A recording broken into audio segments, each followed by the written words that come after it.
15-year-old. Mia Turner had always loved the woods behind her small hometown of Ridgeway. For her, the forest was an escape, a world of quiet, green, and peace.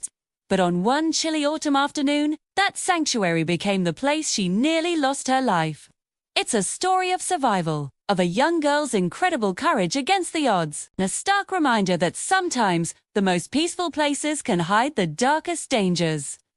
Mia had gone for a short hike after school, just looking for some time to clear her head.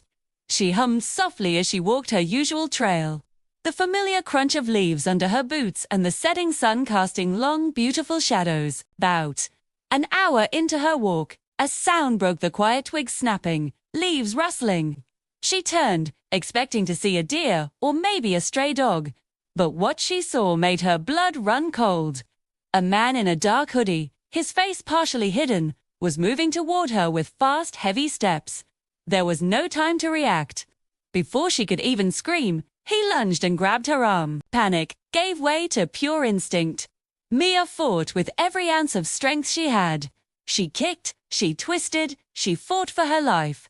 The man tried to drag her deeper into the woods, away from the trail, away from any hope of being found. But in that chaotic struggle, Mia managed to land a sharp elbow strike to his jaw. The blow surprised him. His grip loosened for just a second, and that was all she needed. She broke free and ran. She ran without looking back, heart pounding like a drum in her ears, branches slapping her face, her breath burning in her chest. In her terror, Mia sprinted off the trail, plunging into the dense, unfamiliar parts of the forest. The man's footsteps echoed behind her for what felt like an eternity. Then, just as suddenly as it all began, the forest went silent. But the silence wasn't comforting. It was heavy, and it meant she was truly alone. Night fell quickly. The temperature plummeted, and a chilling realization set in.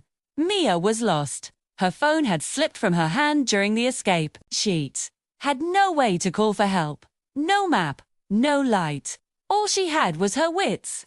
Remembering a survival tip, she found a small hollow beneath a large fallen tree and crawled inside, hoping the cramped space would offer some warmth and shelter.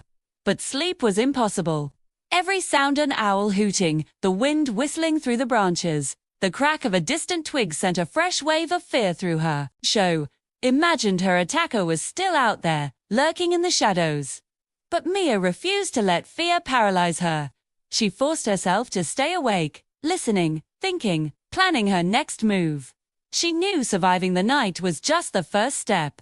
When the first rays of morning light filtered through the canopy, hunger was a gnawing pain in her stomach. She was exhausted, cold, and thirsty. She remembered something her father had once told her. Streams often lead to roads or homes. With that single piece of advice as her guide, she listened for the sound of flowing water. When she finally heard a faint trickle, she pushed herself to her feet and started walking. Hope was a fragile thing, but it was all she had. Blurred into more hours. Her legs trembled with fatigue, and her throat was painfully dry. The stream was her lifeline, but it seemed to lead nowhere. Doubts crept in, whispering that she should just give up. But Mia's spirit was stronger than her fear. She whispered to herself, "You can do this. Don't stop now." She kept pushing forward, one painful step at a time, driven by the sheer will to live. The second night was even colder than the first. The temperature dropped to near freezing, and Mia knew staying on the ground was too dangerous. Animals would be on the prowl. So, summoning a reserve of energy she didn't know she had, she climbed into the sturdy branches of a large pine tree. She wrapped her thin jacket tightly around her body, her teeth chattering uncontrollably as she shivered through the long dark hours until dawn. It was a miserable, terrifying night, but she had made it. She had survived another night alone in the wilderness.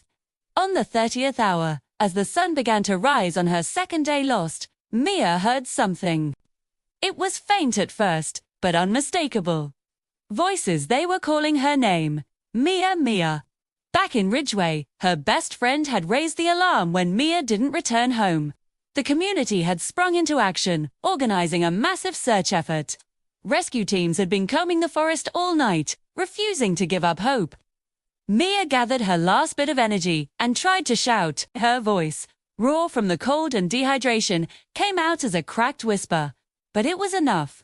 Minutes later, she saw them bright jackets moving between the trees. The sound of running boots grew closer. A rescuer reached her, his face a mixture of relief and concern. He dropped to his knees beside her, wrapping a warm blanket around her shivering body. "You're safe now," he said, his voice gentle. "We've got you." As she was carefully carried out of the woods, Mia looked back at the towering trees that had been her prison for the last 30 hours. She had faced something no 15-year-old should ever have to endure. She had survived an attack. She had conquered darkness, freezing nights, and the crushing fear of the unknown. She wasn't just a victim who had been found, she was a fighter, a survivor who had refused to give up. Mia's story is a powerful testament to the strength of the human spirit. Thank you so much for watching. If you were inspired by Mia's courage, please like this video and subscribe to our channel for more incredible stories of survival and resilience. And as always, stay safe out there.